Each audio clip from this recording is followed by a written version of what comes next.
A lot of this isn't going to make sense to you, and I'm sorry about that.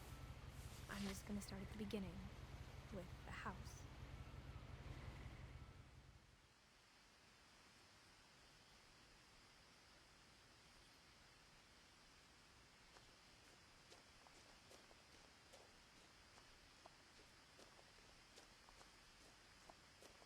I lived here until I was 11, but I wasn't allowed inside half the rooms.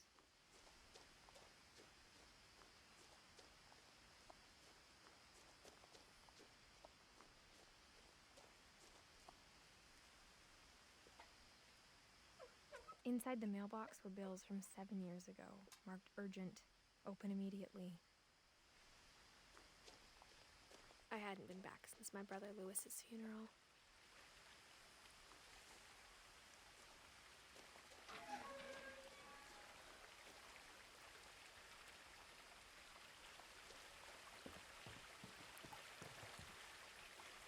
In her will, my mother left me a key, but didn't tell me what it unlocked. Maybe she thought I'd know, or she thought that the mystery would be enough to bring me back.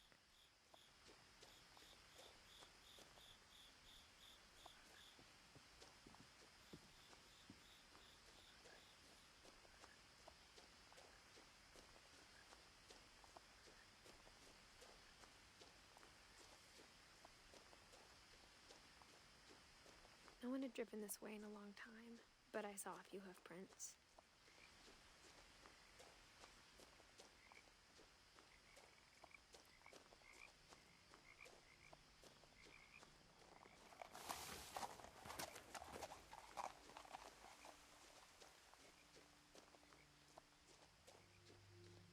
The truth is, even after I inherited the house, I never thought I'd come back to it. But now I had questions about my family that only the house knew the answers to.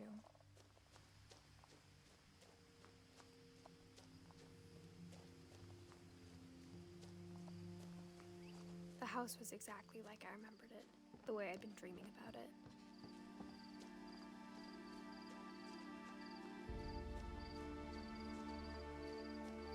As a child, the house made me uncomfortable in a way I couldn't put into words.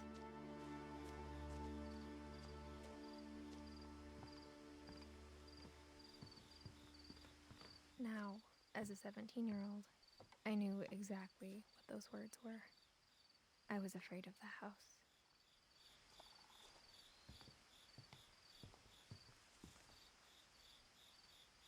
I hoped the key might unlock the front door. It didn't.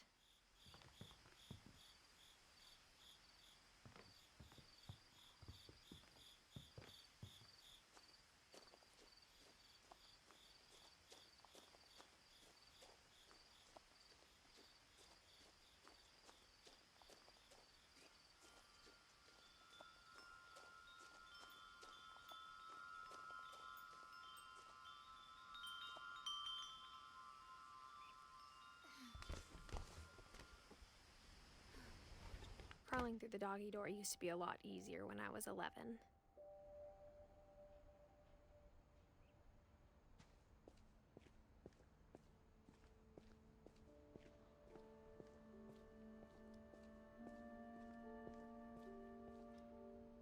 The power had been turned off the night we left. For the first time in years, I felt like I was home.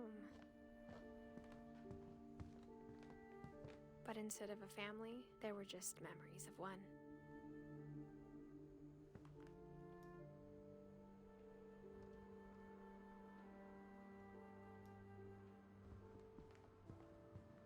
Like how only one restaurant would deliver to our house, so we had Chinese a lot.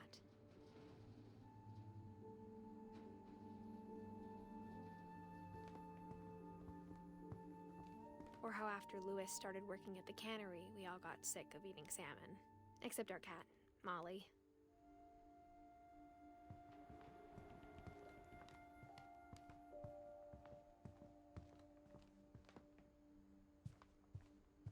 The table was still a wreck from the night we left.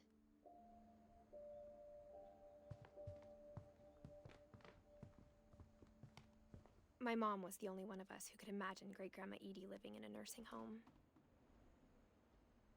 It was like a bomb had gone off, killing everyone but sparing the furniture. Nothing in the house looked abnormal. There was just too much of it, like a smile with too many teeth. Even the fireplace had a story. Edie told me the bricks came from the original house, after it sank.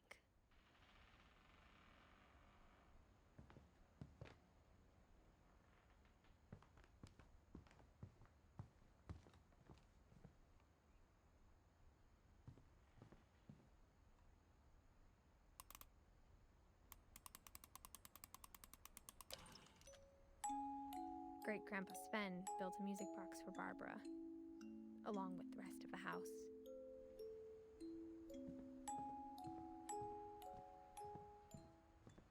My mom wasn't much of an optimist, but she never stopped believing that my brother Milton was alive.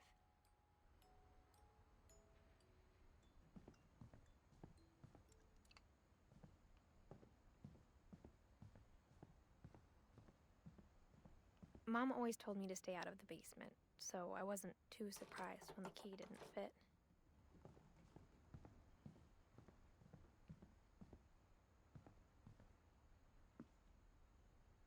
After Milton disappeared, Mom sealed up all the bedrooms.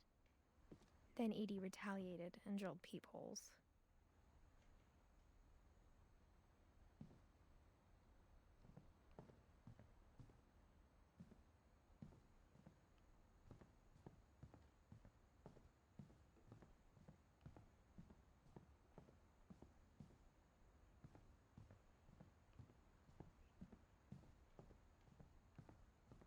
Whenever people ask me about my family, the first thing they always want to know about is Barbara.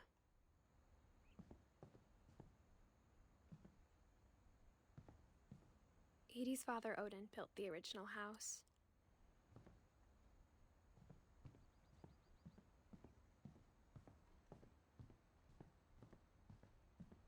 I spent a lot of time playing in Great Uncle Walter's room. I think my mom sometimes regretted not sealing it up. Lewis told me there were secret passages, but I never believed him.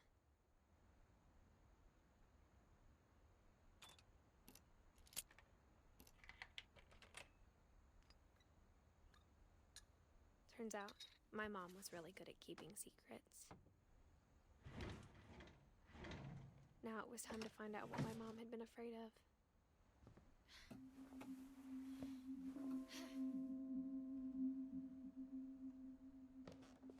Reading this, maybe it sounds like I had a plan. From the paintings on the wall, it was clear my brother Milton had been here before me.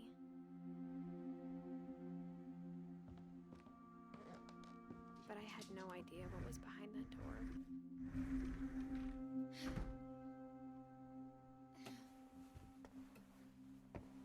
Just like I had no idea where all this was gonna lead.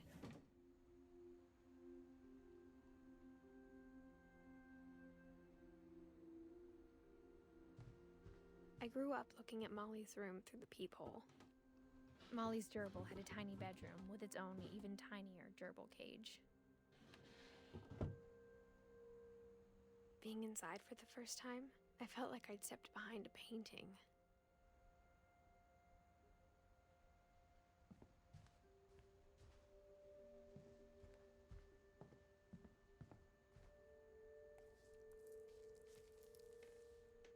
December 13th, 1947. Dear Diary, I'll be gone soon, but I wanted to tell somebody about what's gonna happen. It started when Mom sent me to bed without dinner. I woke up and I was starving, so I looked around for something to eat. The gerbil food was dry, but I didn't mind it.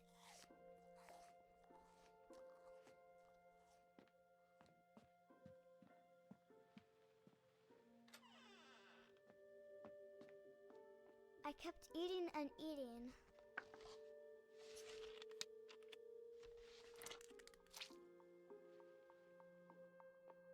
I ate a lot of things that night.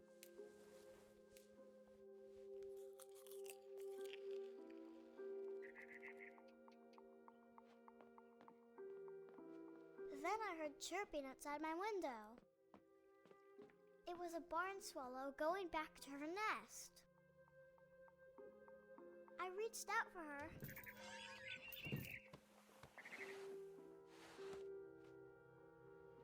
And suddenly, I was a cat.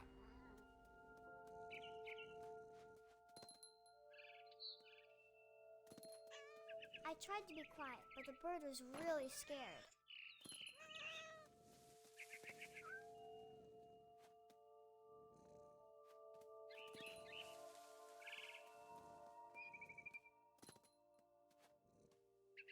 Mom and Dad didn't even look at me.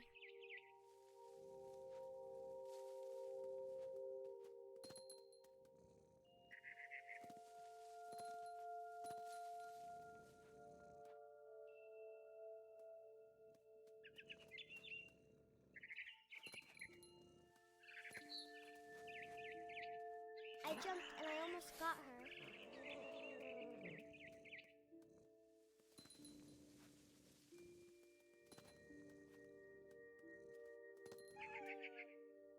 I could tell she was getting really tired.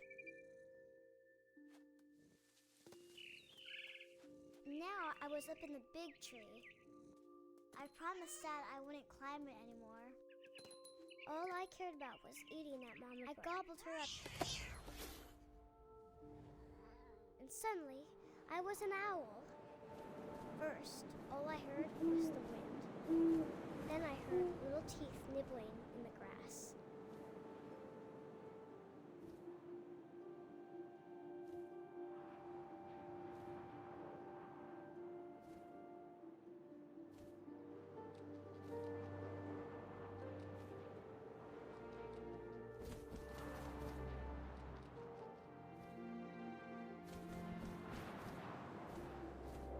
Rabbits.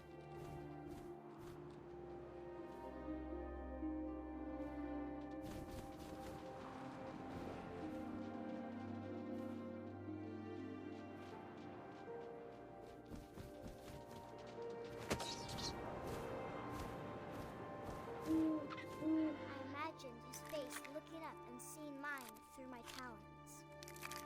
I swallowed him up, and I didn't chew one bit. Then I flew off to find something bigger.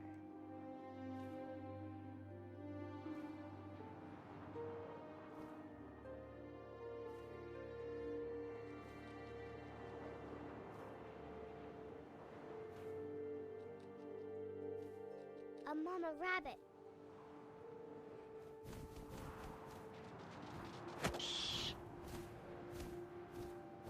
She was almost too big to carry.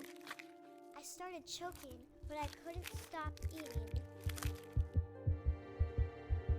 And suddenly, I was a shark.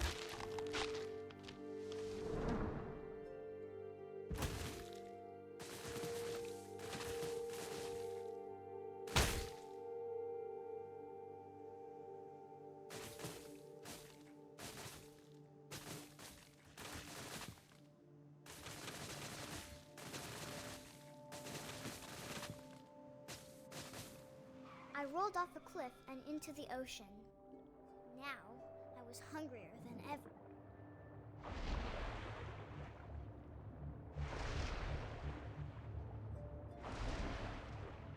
I wanted fat, juicy seals.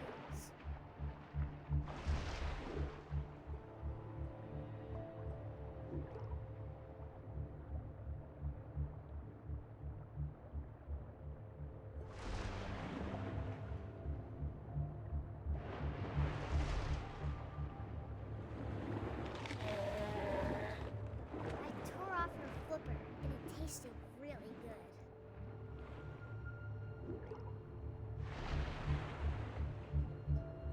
I grabbed on tight. When I was so hungry, I jumped out of the water. When I opened my eyes, everything had changed.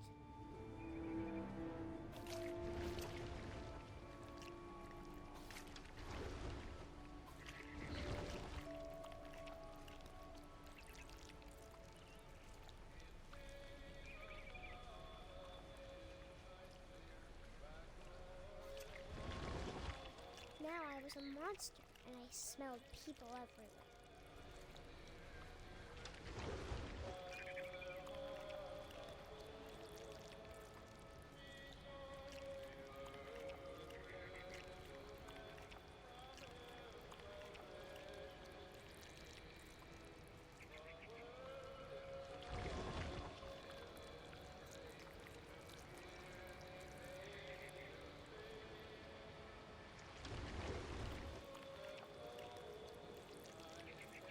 I was big, but I moved real quiet.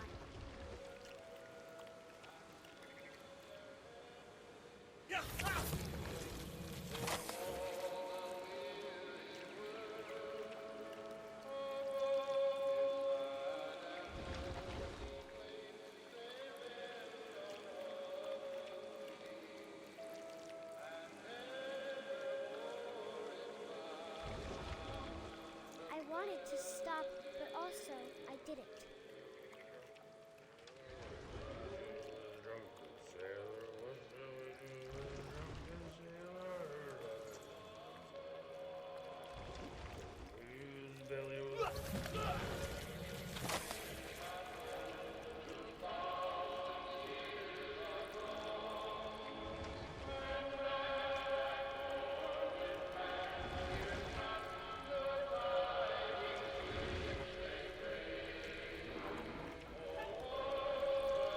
After the last passenger, I was still hungry. And across the water, I smelled something new. Something I had to have, so I swam towards it.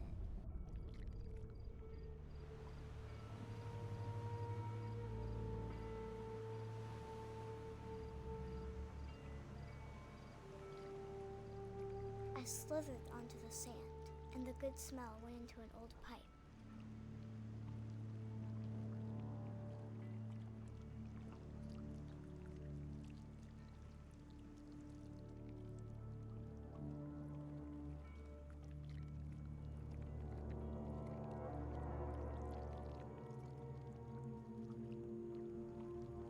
I got closer and closer.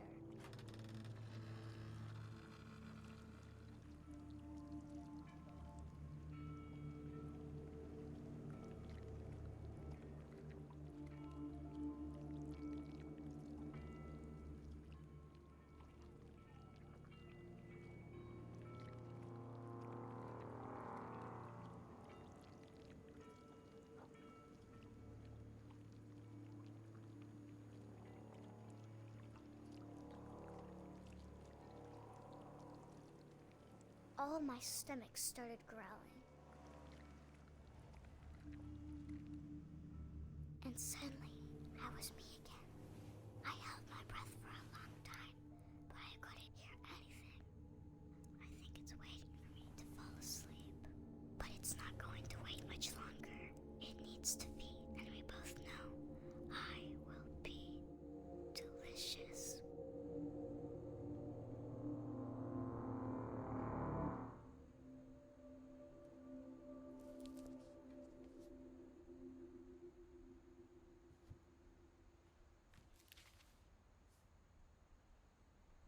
I'm not sure if I believed all of that, but I'm sure Edie would have.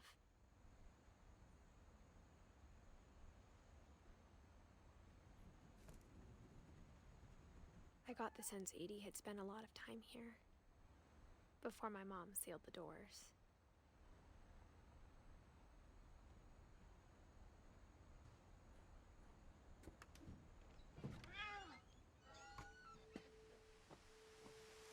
This will be obvious later, but my mom never told me any of these stories. Edie would have, but Mom didn't like bringing up the past.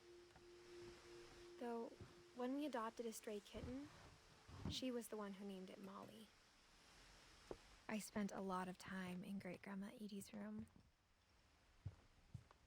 When Edie told people Sven was killed by a dragon, she could also have said he was building a dragon-shaped slide that collapsed.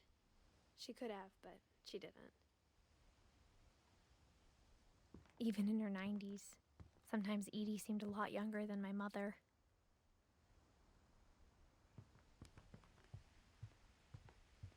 Louis died a week before we left, but Edie had already started to memorialize him. Her room was like a museum. For 500 years, the Finches have been famous throughout Norway for their fortune and misfortune. Odin Finch buries the latest victims of the family curse, his wife Ingeborg and their newborn son, Johan. On January 7th, 1937, he set sail with his family and his house, hoping to leave the curse behind. But 40-foot waves off the coast of Washington send the house and Odin to the bottom of the sea. Odin's daughter Edie, with husband Sven and baby Molly, step ashore in their new home. Odin Finch is the first to be buried in the new family cemetery. His daughter Edie is already dreaming of a new Finch house.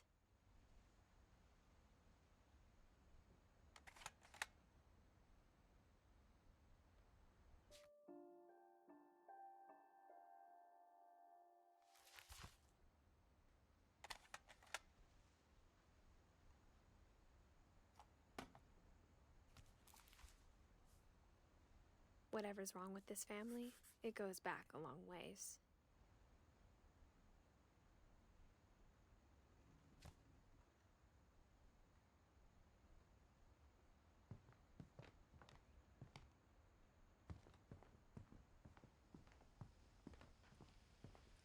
Edie knit me a new pair of gloves every year, just in time to replace the old ones.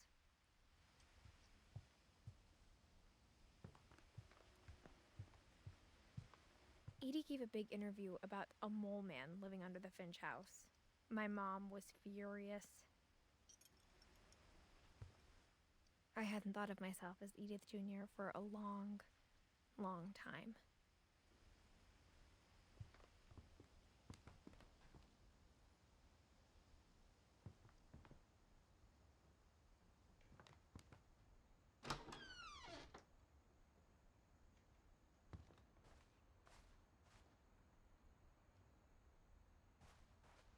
The only trace Grandpa Sam's first wife, Kay, left on the house was the pink bathroom. It was a pretty big trace.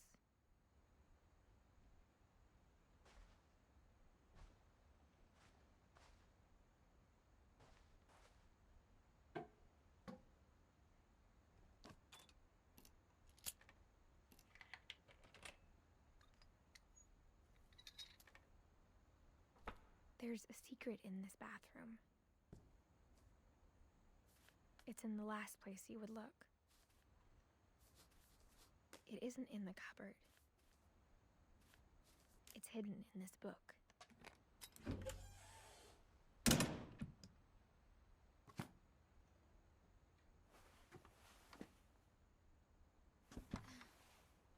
Sven gave Sam an old camera he'd refurbished. He never put it down.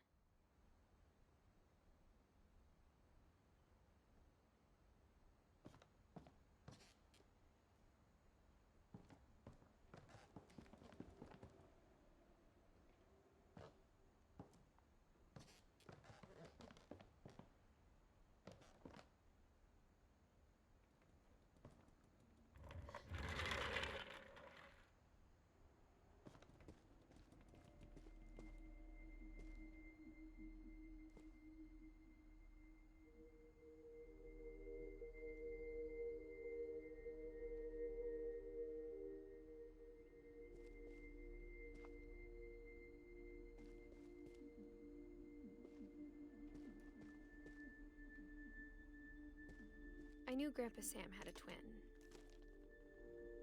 and that he never talked about him.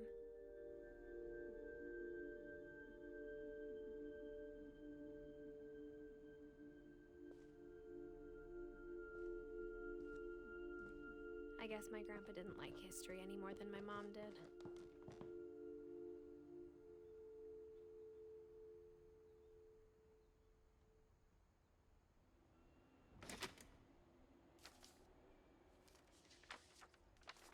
How I Want to Remember My Brother by Sam Finch.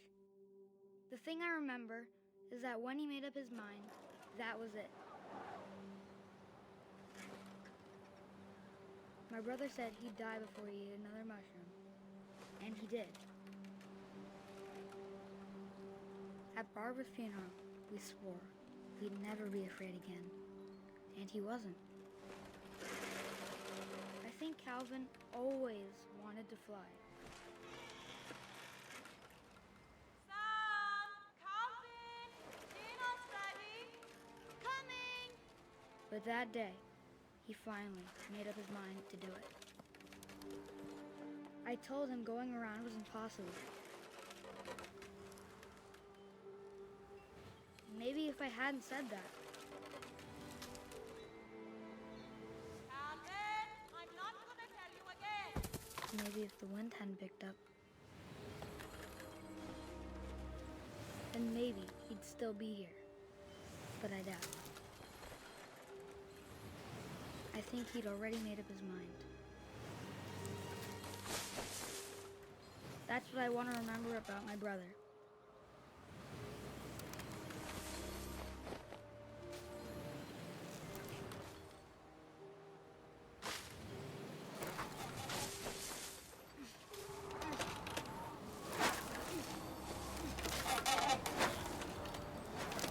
The day he made up his mind to fly.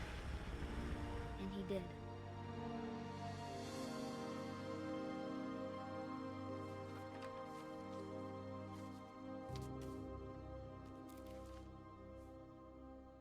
Calvin's story felt strangely familiar. When I was younger, I remember trying to do the exact same thing.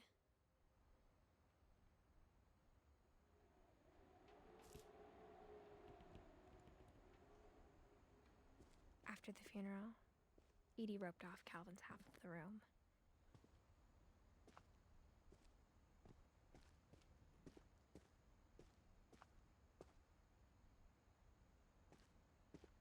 Mom said Grandpa Sam enlisted at 18 and never set foot in the room again.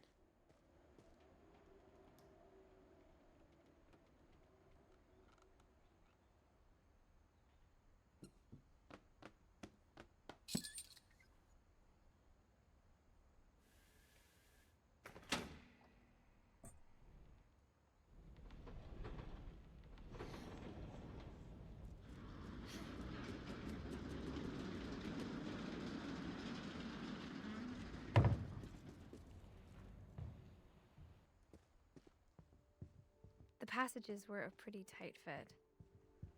They'd obviously been built for smaller hands and bellies.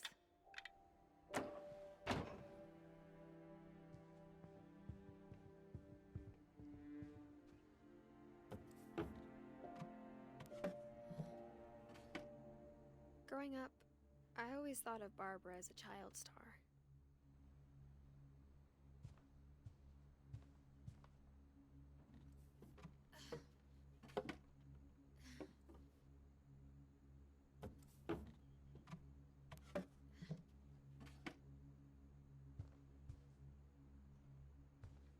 I never thought about how hard it must have been for her afterwards.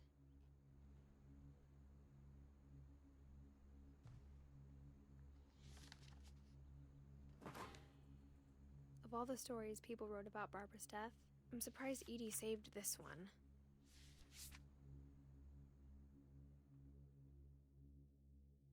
Old Jack here with another ghastly tale inspired by America's most unfortunate family. I'm calling it The Surprise Ending of Barbara Finch. As a child star, Barbara was famous for her scream. Now at 16, she was all washed up. A has-been. But in a lucky break, she'd been asked to perform her signature scream at a local convention for monster movie fans. It was just the boost her career needed. Unfortunately, her scream hadn't aged well. Getting better. I think you just need the right motivation. Her biggest fan and current boyfriend, Rick, was about to demonstrate when... Now that was a great scream. It was Barbara's father, Sven. He'd slipped into a table saw and had to be rushed to the emergency room. So Barbara got stuck babysitting her youngest brother, Walter. Her convention comeback was canceled. Okay, I'm hearing frustration, but I'm not hearing terror. What if I tried... A gang of hoodlums in Halloween masks have been terrorizing Orcas Island tonight. Police are urging residents to... That came from the basement. You're right! Also, I loved your delivery on that. Why is your basement door locked? Because my dad likes making puzzles and secret passages. There's a key hidden in the music box. The secret is to keep winding and winding until finally the key pops out. Thanks, babe. I'll be back in a sec. 20 minutes later, Rick hadn't returned. So Barbara went to look for him, right on cue. She reached for the music box. And as she wound the key, she listened for Rick, but the house was silent.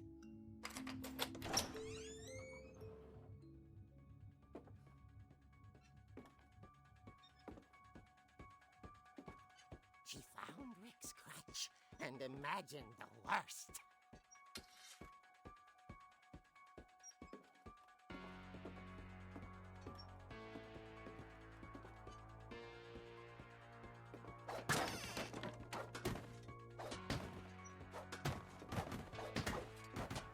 The gang's leader is the infamous Hookman killer, Dr. Carl Hamill, who impaled and then ate his family 10 years ago tonight.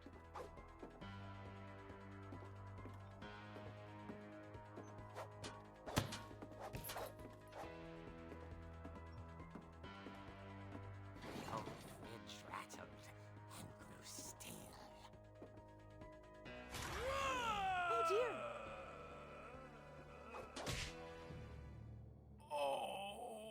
Rick?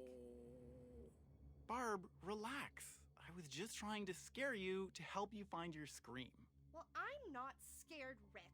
I'm furious. Then act furious. All I'm getting from you now is that you're hurt and confused and you're... She threw him out, but she kept a little something to remember him by. Barb, have you seen my other crutch? And she was still holding it when she fell asleep watching the Late Late Picture Show. Hours later... Barbara! Walter, what's going on up there? Ah! Okay, I'm coming up, but if this is a trick, you're dead, Walter.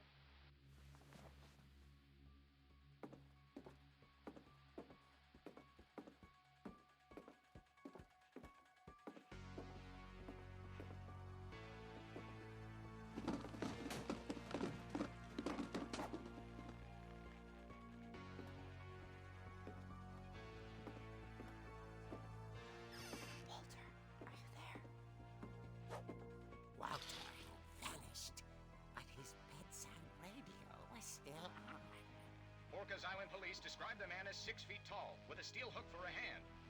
Residents are urged to lock all doors and windows and notify the police of any suspicious activity. Barbara turned, saw the hook man, and was speechless. He was quite smashing. And he was. He couldn't get enough of Barbara. Okay, Barbara, there's gotta be another way out of here.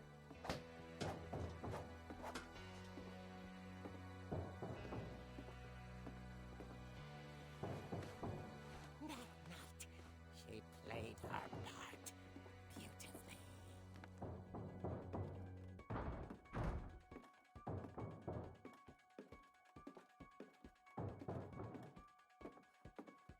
Molly's door hadn't been opened in years. The hinges groaned.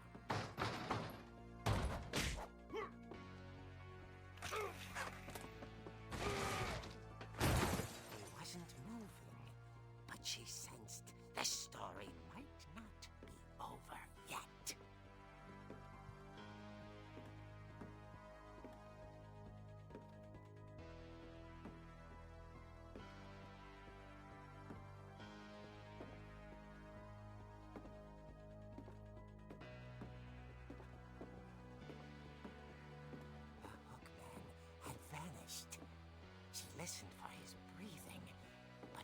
she heard was...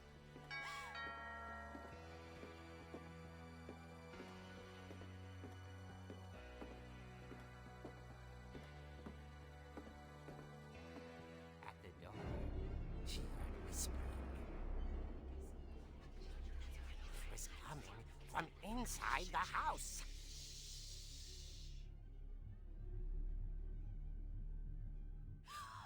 Oh dear.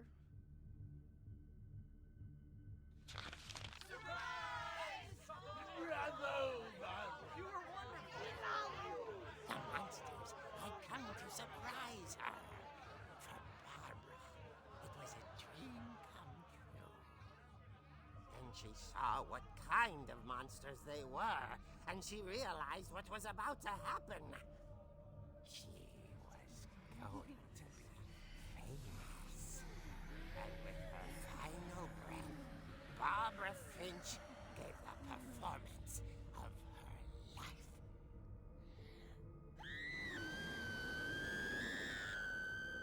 I wasn't there myself, but I hear Barbara was magnificent. Poor girl.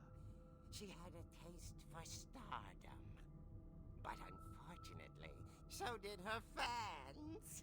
Of course, the police blamed it all on poor Rick, who disappeared the same night.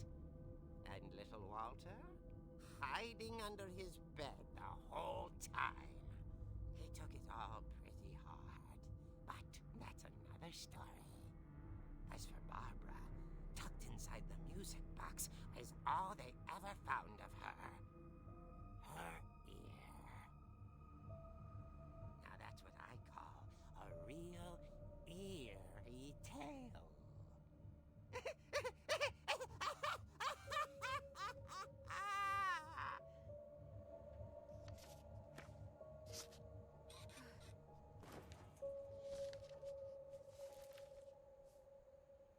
Edie told me all Barbara wanted was to be remembered, as absurd as that comic was. Maybe what Edie saw was a happy ending.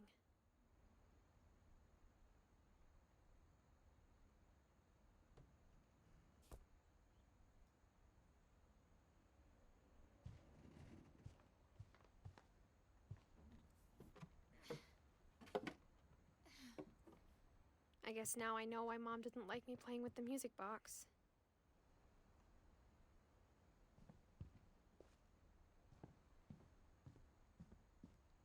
Mom must have locked the third floor stairs on the night we left.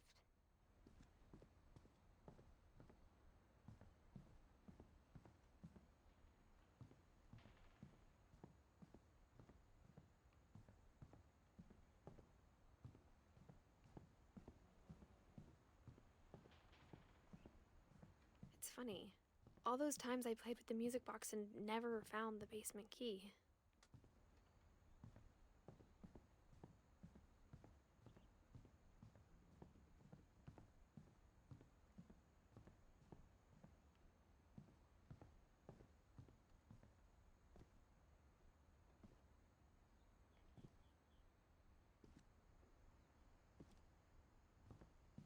A lot of things got left behind in the whirlwind of that last night.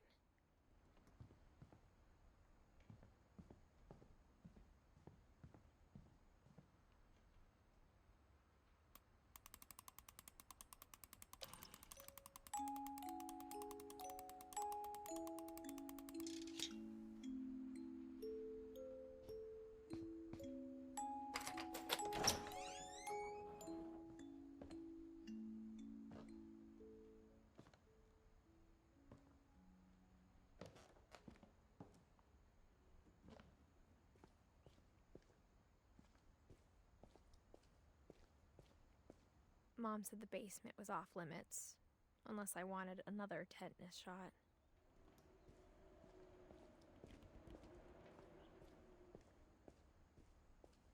I saw Edie sneak down to the basement once, carrying packages. I thought maybe she was hiding presents.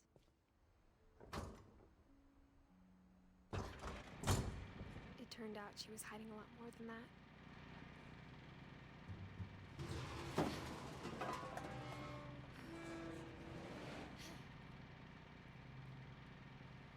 remember asking Mom once about where Walter had gone. She said after Barbara died, he got as far away as he could.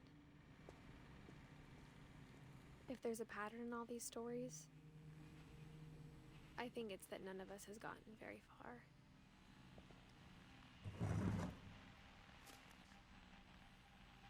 Goodbye, everyone.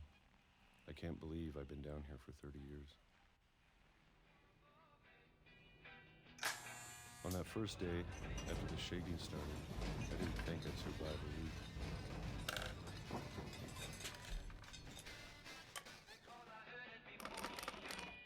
But after a few days, I settled into a routine. That's what kept me sane. Having a schedule, living for today. I always expected to be dead tomorrow. But if you wait long enough, you get used to anything.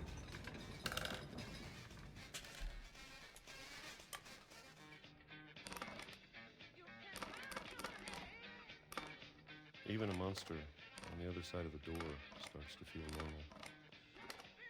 Almost friendly.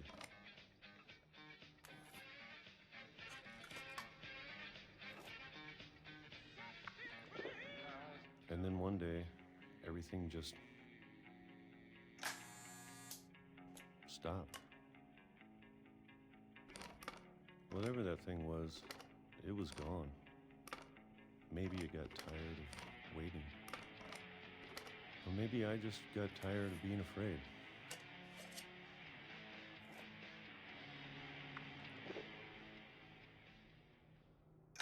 It's been a week now, the longest in 30 years. I'm done waiting. I have to leave while I still can.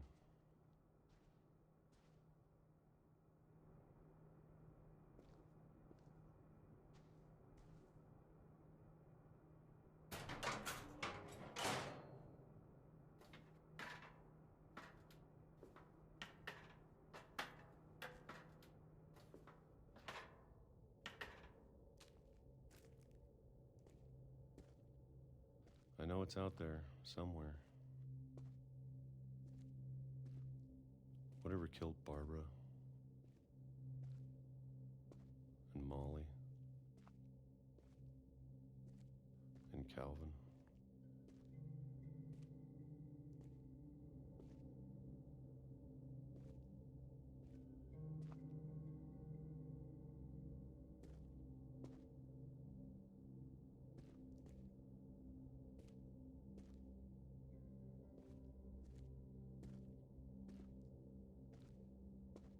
Maybe this is all a mistake.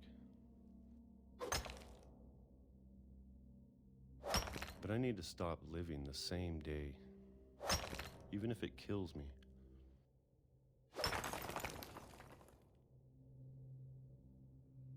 Whatever's out there, I want you to know I'm ready for it. I'm going to appreciate all of it, especially the food. I don't mind if I only have a year left, or a month, or a single week. I'd be happy with one real day. I can already imagine the sun on my face.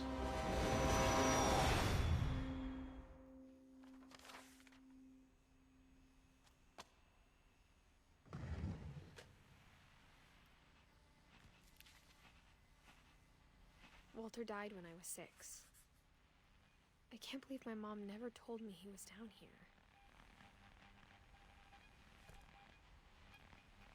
I'm sure my mom was trying to protect me.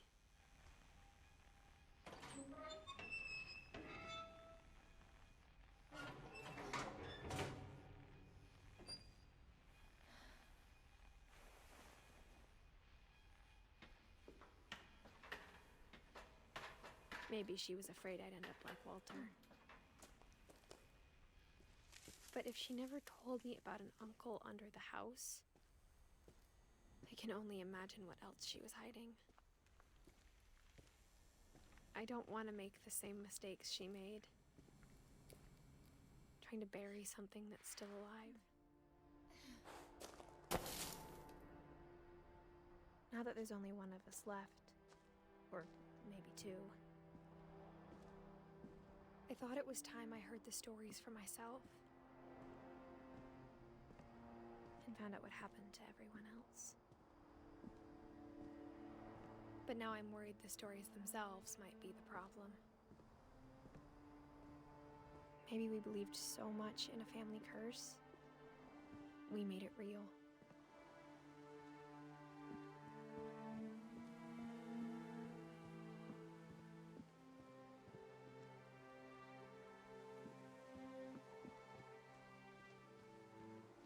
I don't know if I should even be writing this.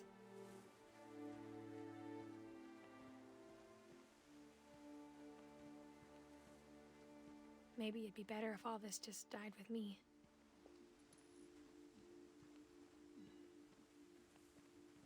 But I thought you should know about your family.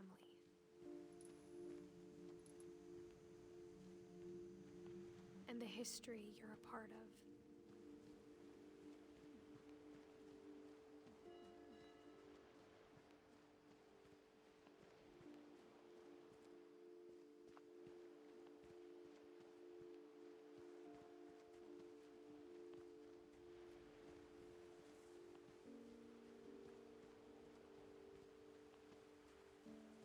Though to be honest, I feel as lost as you probably do right now.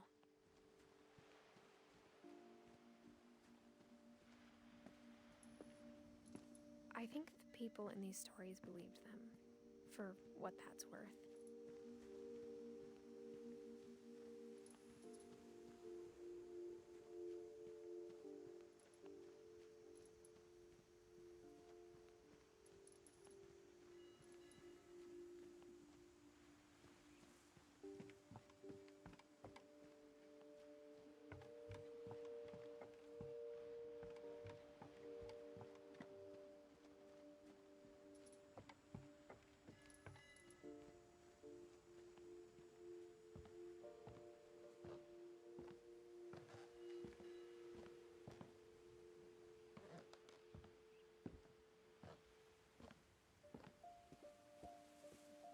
And when you look at the house, that history of imagination and stubbornness and madness, any of it seems possible.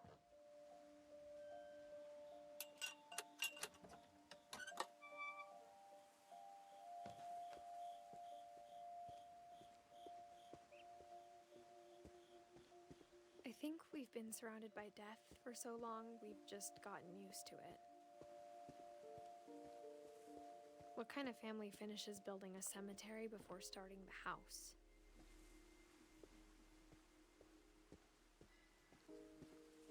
It's embarrassing for me to admit this, but the pet cemetery made me more uncomfortable than the human one. 3 of the gerbils are mine, and 2 had been my fault.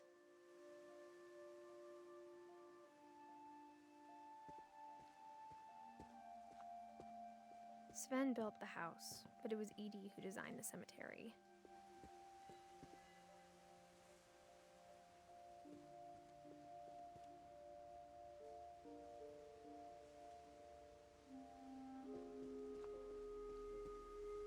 I'm sure Odin's monument had been Edie's idea.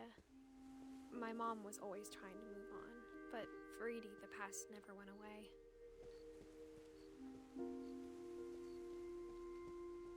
She could see it poking out of the water at low tide.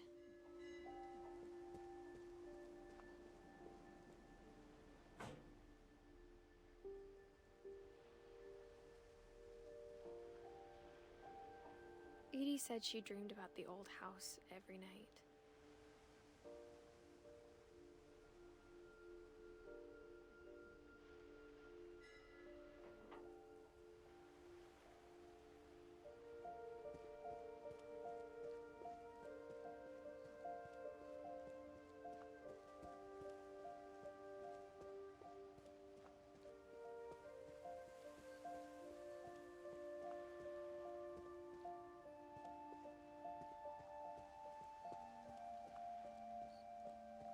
Edie's side was always easier for me to understand. But the older I get, the more I can see where my mom was coming from. Her dad had been pretty strict, but it wasn't enough to save her brothers. She was just trying to do better.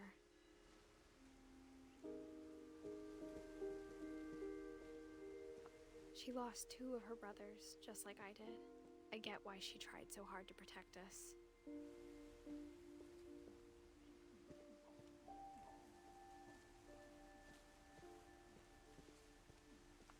There's so many things I wish I could ask my mom now.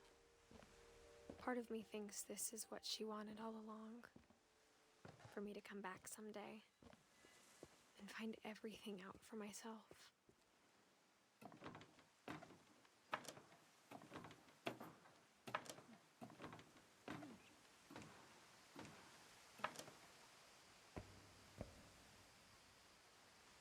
But looking back on it now,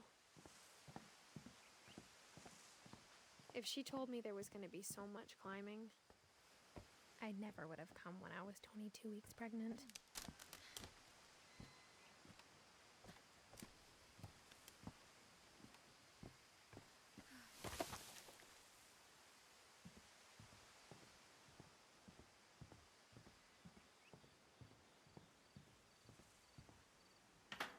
I never met Grandpa Sam, but I think he and my mom had a lot in common.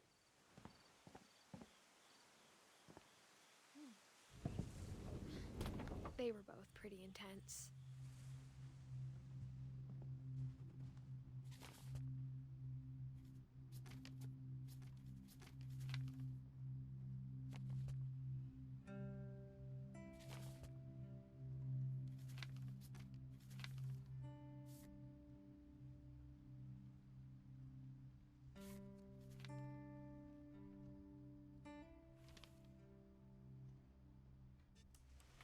Dawn, I promise, you'll never forget this weekend.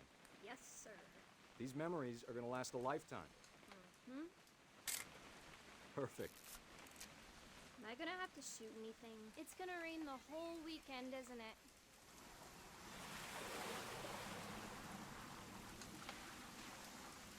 I will never forget this weekend, Dad. That's the spirit. Smile, Dawn. Okay, got it. I'm gonna take some pictures, okay? Just be careful. That camera's older than you are. Hey! That's a keeper. Definitely should not have drunk all that coffee. I'm just saying, I'm not always gonna be here, Dawn. You'll need to remember this stuff, if you want to survive. I'll be fine, Dad. You know who else thought he was gonna be fine? Some guy who died. Dawn, I'm being serious. I know, Dad. You're always serious. Doesn't being out here make you want to chill out? Well, to tell you the truth, I haven't been out here in 20 years.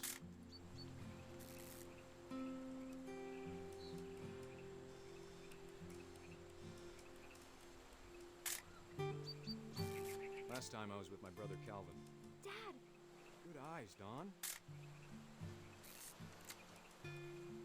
Before you take the shot, let me get a picture of you. Dad, I...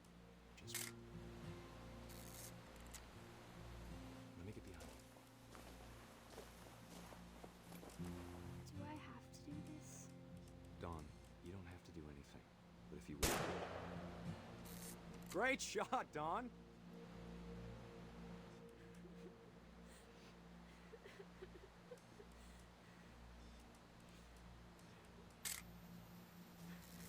I'm proud of you, Dawn. Always remember that, okay?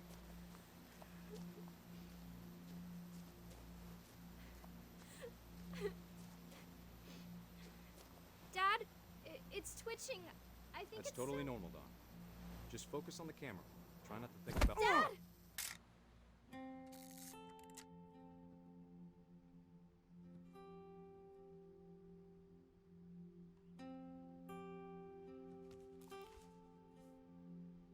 Of all these stories, that's the one I wish most that my mom had told me.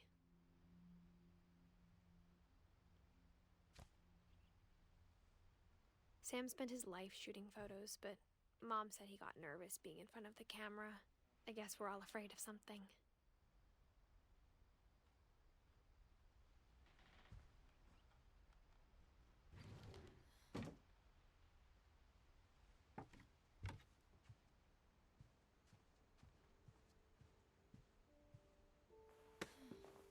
After Sam died, my mom and Edie got really close. They'd both lost a lot.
I wish he could have told us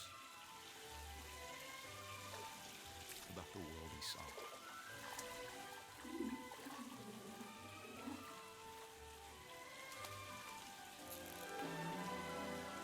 There's so much I don't understand about Gregory, about everything.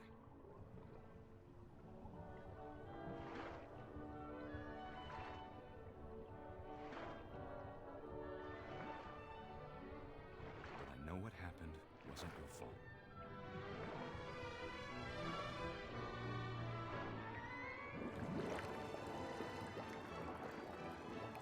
I'm sure he's happy.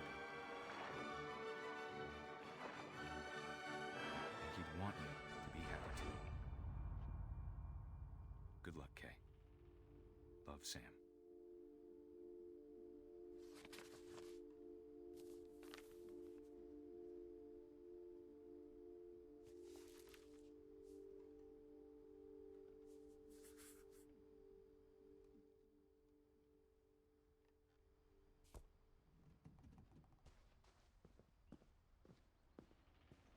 can't imagine my mom ever writing poetry, and yet... A poem for Gus, who always said the wedding was a bad idea.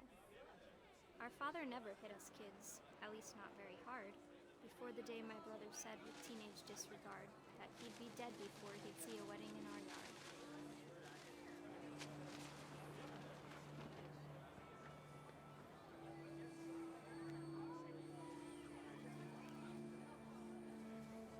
My father made him come, of course, but Gus stood far apart, just flew his kite and bottled up the storm inside his heart.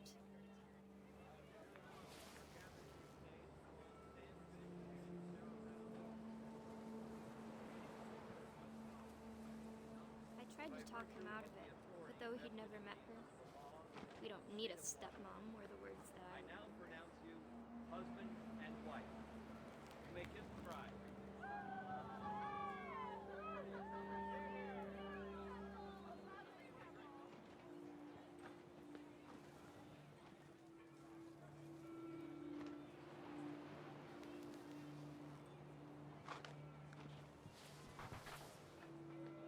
When the time for photos came, Dad ordered him to come here.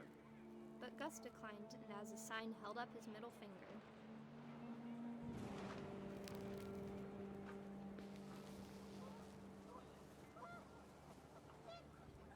The wind picked up, and panicked geese appeared and quickly went. But all the humans did that day was go inside the tent.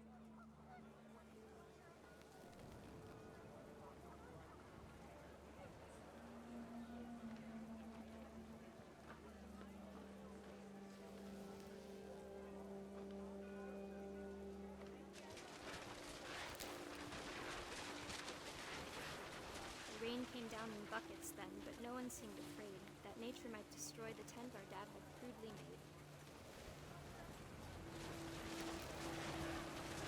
The thunder sounded much too close and full of angry power, but all my father said was, "Make the music louder."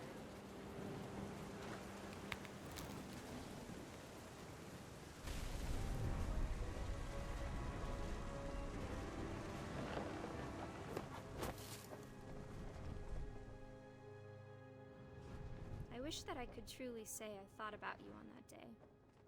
Out there on the beach alone, just you, the wind, the sea, and foam. But I didn't, until we found you.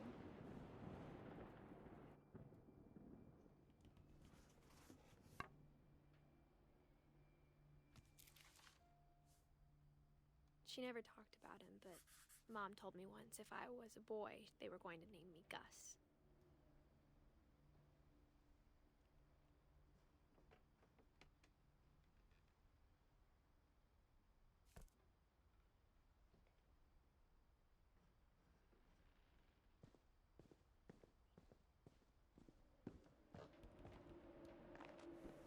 My mom moved up to the loft after her brothers died.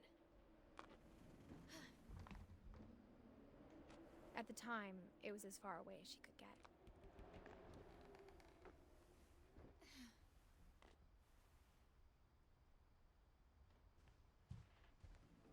She spent a summer building houses in Calcutta, where she met my dad, Sanjay.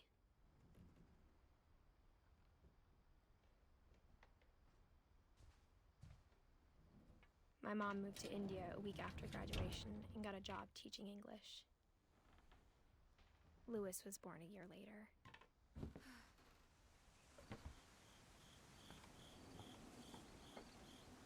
When my dad died, I don't think Mom knew where else to go. I'm sure Edie was happy to have her back.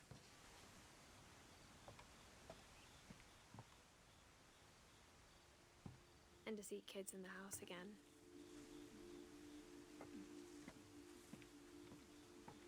The house had to get a little bigger, but Edie was used to that.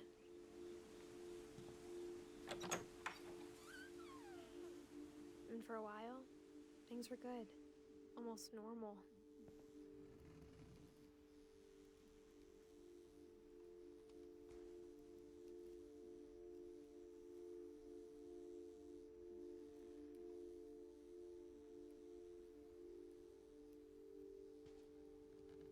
But it didn't last.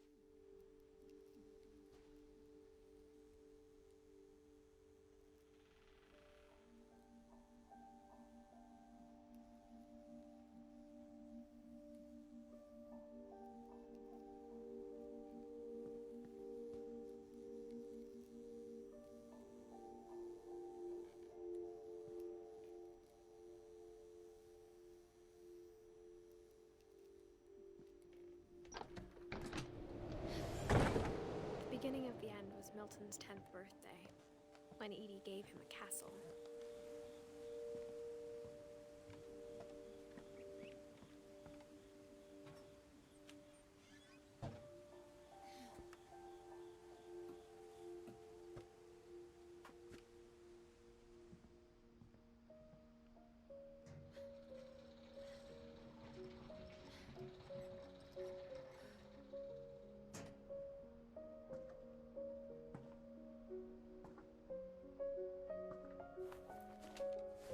Milton Finch in The Magic Paintbrush.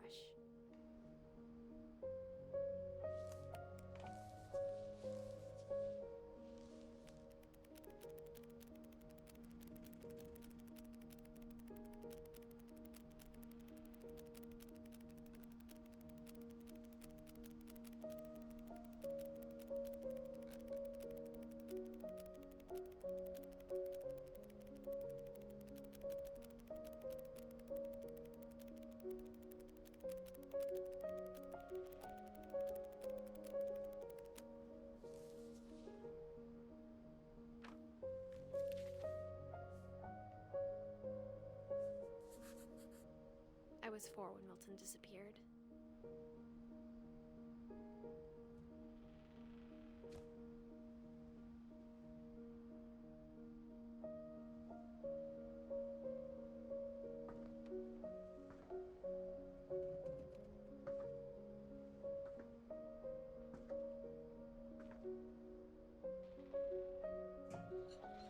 Mom spent months searching for my brother. Then she sealed the doors.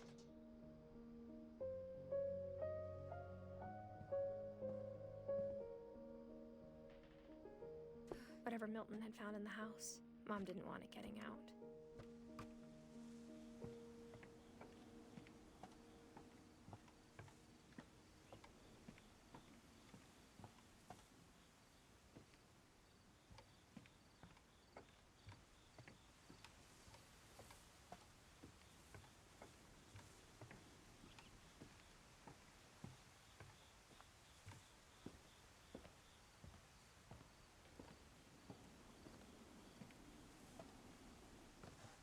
Mom definitely blamed Edie, but I think Louis blamed himself.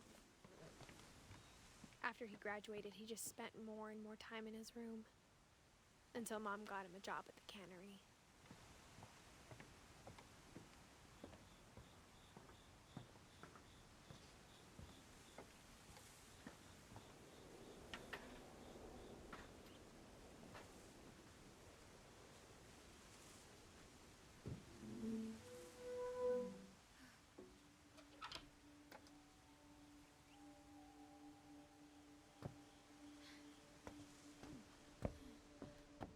Louis's room smelled very, very familiar. That part of him lived on.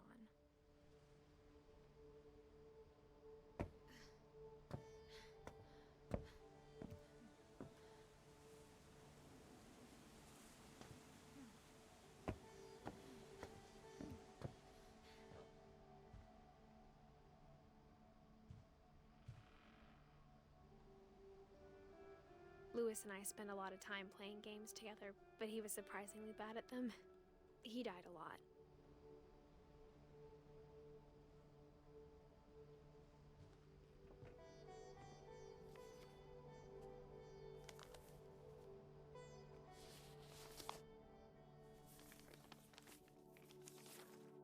Dear Mrs. Finch, as Lewis's psychiatrist, I can understand your desire for an explanation. As I see it, the trouble began in January, shortly after we convinced your son to seek treatment for substance abuse. Newly sober, I believe Louis first noticed the monotony of his daily life.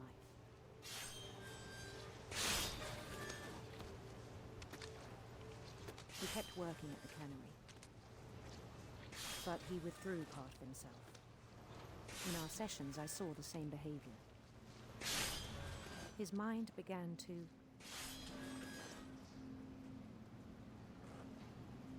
wander. I asked him to describe it. He said he started small, imagining a labyrinth. He'd feel his way about. Then something moved. Bats. And toads.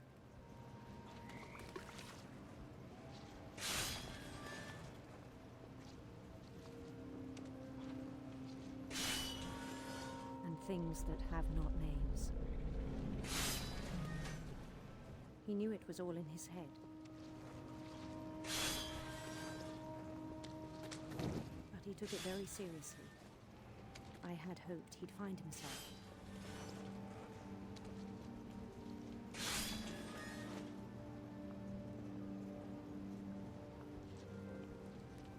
But he found something more. I worried about him then. Daydreaming at the cannery. I spoke with his boss. But he said Lewis had become a model employee. Methodical, tireless, focused.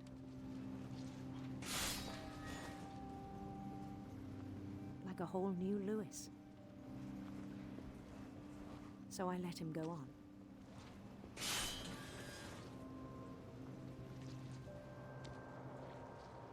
I even encouraged him. It seemed very promising at first. He told me he'd made a new friend.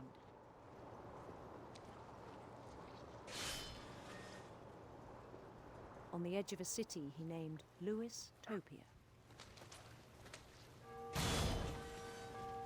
He built the city up slowly, brick by brick. Then he made musicians.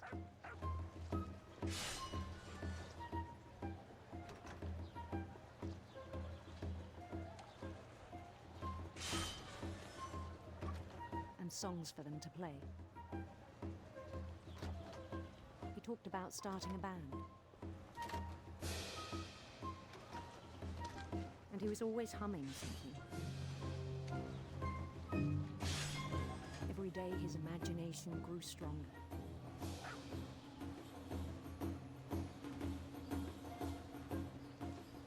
He no longer spoke at the cannery. But his chopping was as reliable as ever. Then one day it struck him that all the cheering crowds, even the stones under his feet,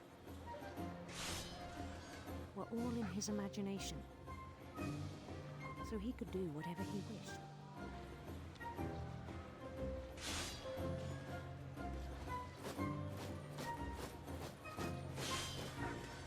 He held an election for mayor. And he won. They begged him to stay, but his mind was already wandering. It became a game for him.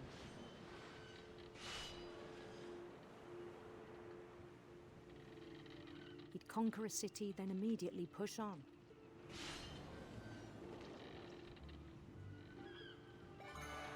New Louisville.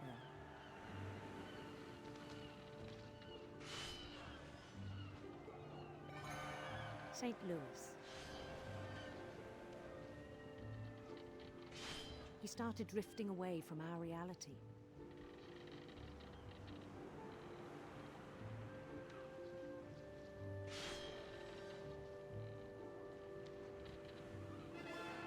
Minneapolis. Until one day he forgot to go home from the cannery. Even as his mother pleaded with him, part of Lewis kept sailing on.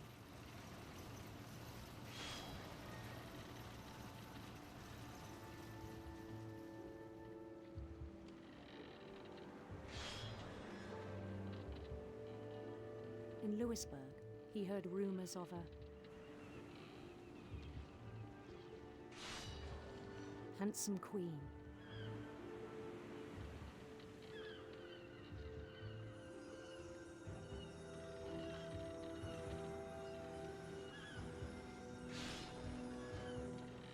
The queen was on her own quest for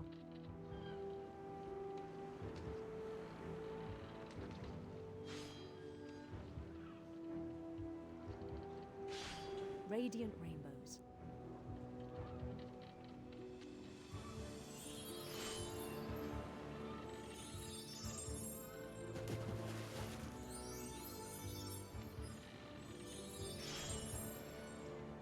He followed the sound of her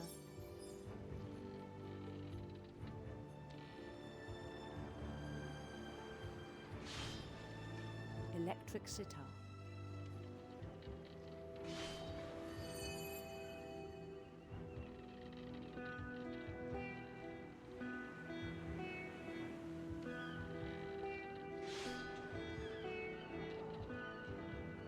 His chase led him to a golden palace east of the sun and west of the moon. Even then, his logic remained sound.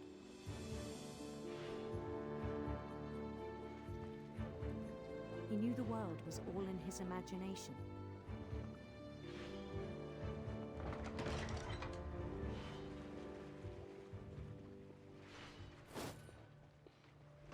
But he was so proud of having created it. In his own eyes, he'd become something greater than a king.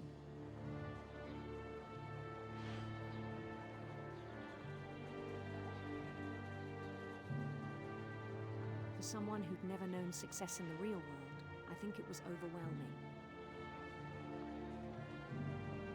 And then it struck him that the real Lewis was not the one chopping salmon, but the one climbing the steps of a golden palace.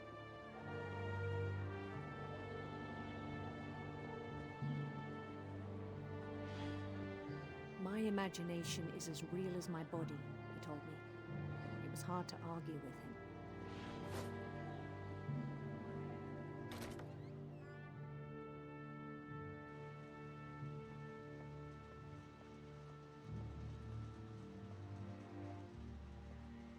He began to forget the world we know.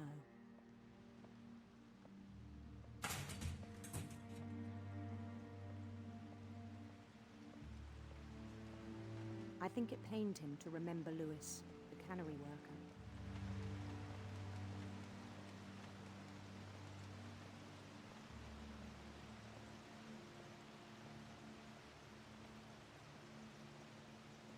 He began to despise the man with a royal contempt.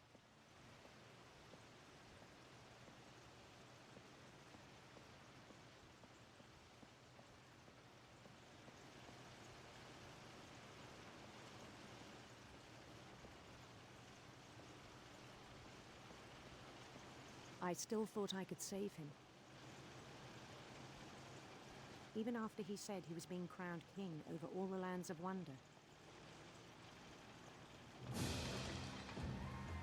The palace would be packed with his companions.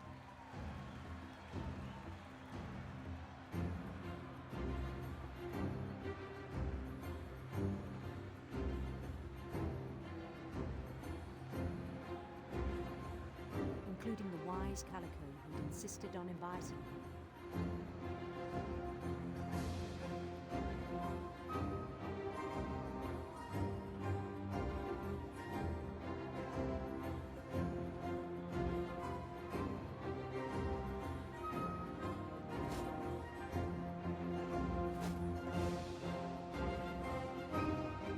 His queen waited, holding his crown.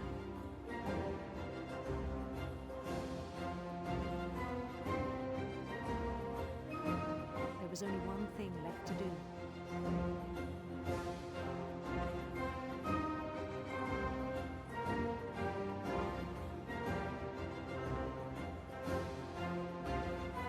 Bend down his head.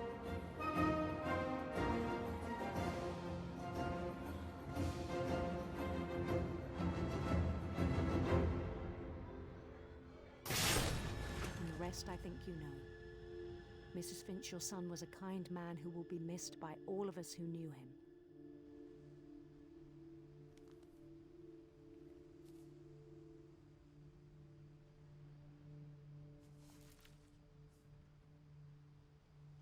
My brother was really cool.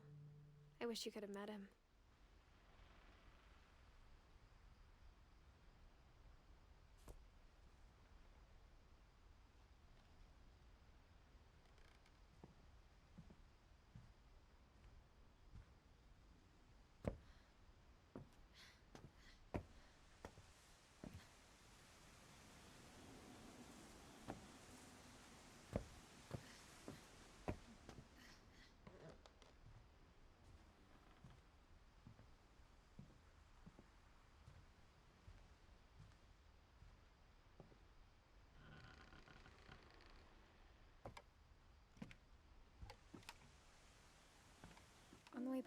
Lewis's funeral, my mom told me to start packing.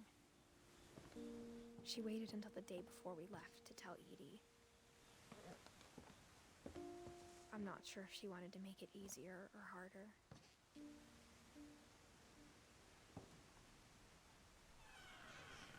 I wish we'd stayed.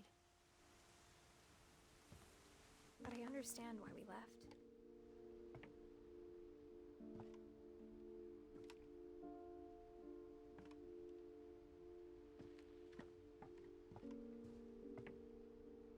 My mom ended up leaving everything behind.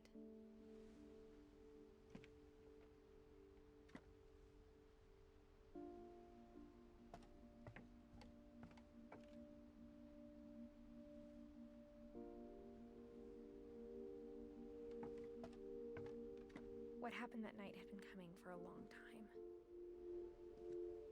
Maybe it should have come sooner.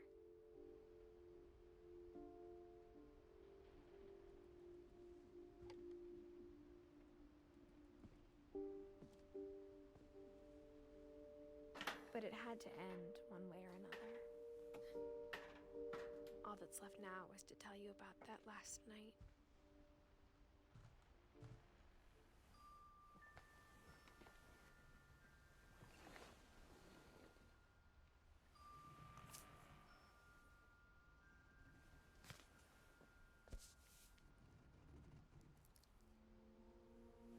That whole last day, Edie just watched us pack and didn't say a word. Until supper, when she raised her glass and said, "To our final night together, and all our final nights apart." Grandma, you know what I said about alcohol. Some of your medications are very Edith, specific. I left a present for you in the hallway. Why don't you go open it? The grown-ups have to argue now. I'm sorry, you're right. We're all leaving tomorrow. Let's just enjoy our last... I'm not leaving. Edith, you're excused.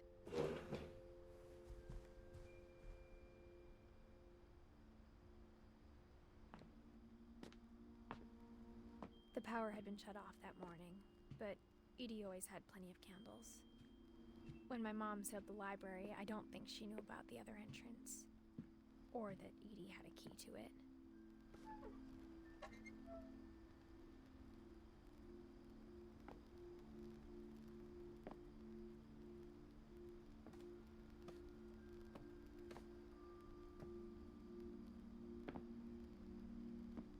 The thing you're afraid of isn't going to end when you leave the house.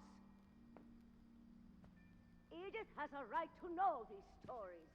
My children are dead because of your stories. I think it's best if Edith and I leave tonight. We'll have the nursing home send a van for you in the morning, okay?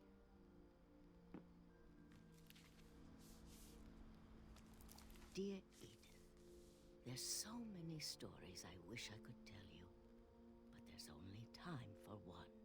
This is about what happened on the night you were born. That night, the tide went way, way out. It was the first and last time I ever saw the old house aground. There'd been an earthquake out in the middle of the ocean. They called it the lowest tide in 1,000 years. God, it smelled awful. You know, I've seen that house every day of my life.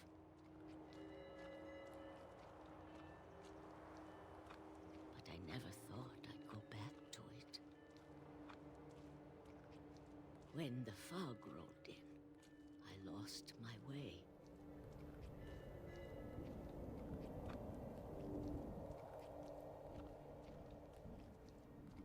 I got turned around.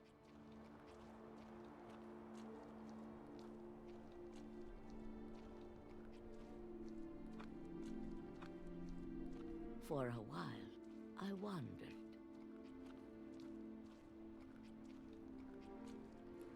I started seeing things.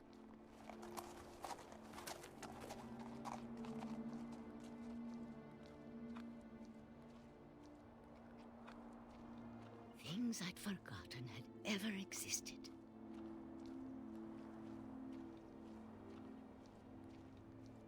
But when I saw them, they felt like old friends. That night, a lot of things came back to me. Or maybe I came back to them.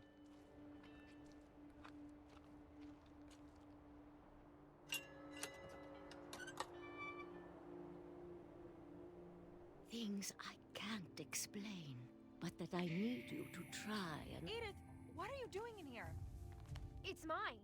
Edith! Mom, you're gonna rip it! Let go! I kicked and screamed, but Mom dragged me to the car.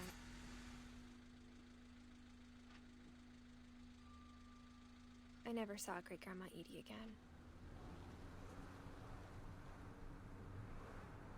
The next morning, the van came to pick her up, but she was already gone. After that, we moved around a lot.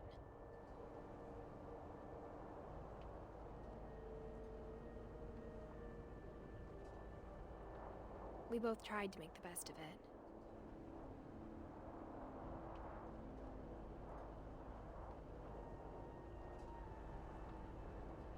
A few years went by.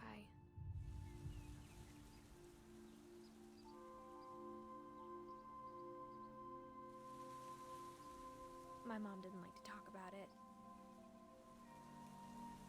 but she started getting sick a lot. The rest happened pretty quickly.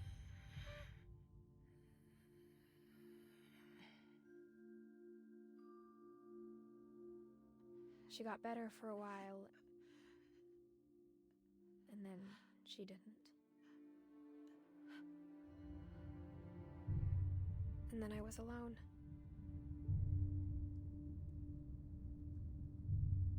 The last Finch left alive.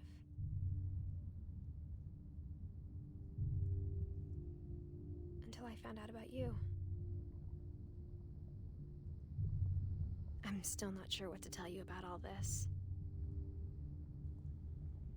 If we lived forever, maybe we'd have time to understand things. But as it is, I think the best we can do is try to open our eyes. And appreciate how strange and brief all of this is.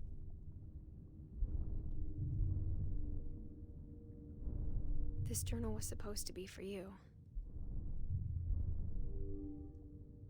But now I hope you'll never see it. I just want to meet you and tell you all these stories myself. But I guess if you're reading this now, things didn't work out that way.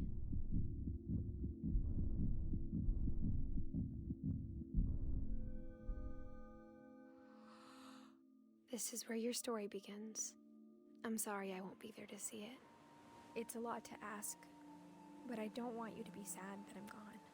I want you to be amazed that any of us ever had a chance to be here at all. Good luck.